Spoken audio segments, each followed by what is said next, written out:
તો સુરત એરપોર્ટ પર બિનવારસી બેગ મળી આવતા ચકચાર મચી છે। CISF વિસ્તારને કોર્ડન કરી તપાસ હાથ ધરી છે। ડોગ સ્કોડની મદદથી બેગ અંગે તપાસ કરાઈ છે।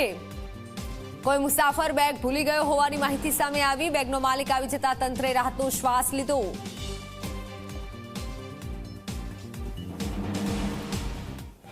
सूरत एयरपोर्ट पर आज एक शंकास्पद बेग मળી આવ્યું છે। આપ સીધા દ્રશ્યો જોઈ શકો છો। જે એરપોર્ટની બહારનો જે લોન્જ વિસ્તાર છે ત્યાં એક શંકાસ્પદ જે બેગ છે તે બેગ અહીં મળી આવ્યો છે। થોડા સમય પહેલા અહીં કેટલાક જે મુસાફરો છે તે મુસાફરો બેસ્યા હતા, પરંતુ ત્યારબાદ આ મુસાફરોને અહીંથી હટાવવામાં આવ્યા હતા। ત્યારબાદ એક જે બેગ છે તે બેગ શંકાસ્પદ હાલતમાં મળી આવ્યું હતું, જેને કારણે જે એરપોર્ટ તંત્ર દ્વારા તાત્કાલિક ધોરણે આ જે એરિયા છે તે ખાલી કરાવી દેવામાં આવ્યો છે। અને આપ જોઈ શકો છો હાલમાં ડોગ સ્ક્વોડની જે મદદ છે તે અહીં લેવામાં આવી છે। ડોગ સ્ક્વોડ દ્વારા જે બેગ છે તે બેગની તપાસ હાથ ધરવામાં આવી રહી છે। તમામ જે મુસાફરો છે તેમને અહીંથી દૂર કરી દેવામાં આવ્યા છે। કોઈ પણ શંકાસ્પદ જે બેગ છે તે બેગ અહીં મળી આવી છે। શંકાસ્પદ બેગ મળી આવતાની સાથે જ આપ જોઈ શકો છો જે CISFની જે ટીમ છે તે ટીમ અહીં આવી પહોંચી છે અને અલગ અલગ જે ટીમ છે તે ટીમ દ્વારા અહીં તપાસ હાથ ધરવામાં આવી છે। સૌપ્રથમ તો અહીં આપ જોઈ શકો છો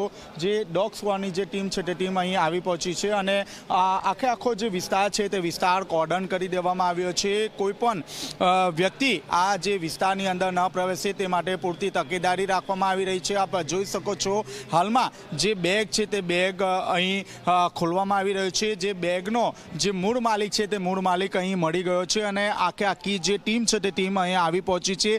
જે બેગની અંદર શું કઈ વસ્તુઓ છે તે અંગે તપાસ હાથ ધરવામાં આવી રહી છે।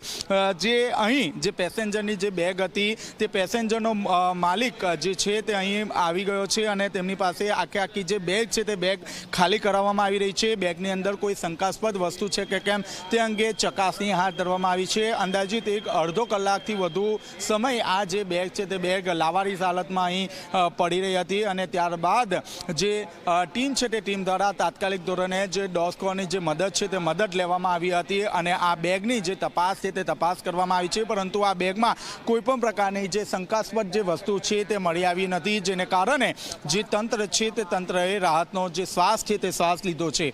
કેમેરામેન પ્રશાંત દિવડે સાથે ચેતન પટેલ, ઝી મીડિયા।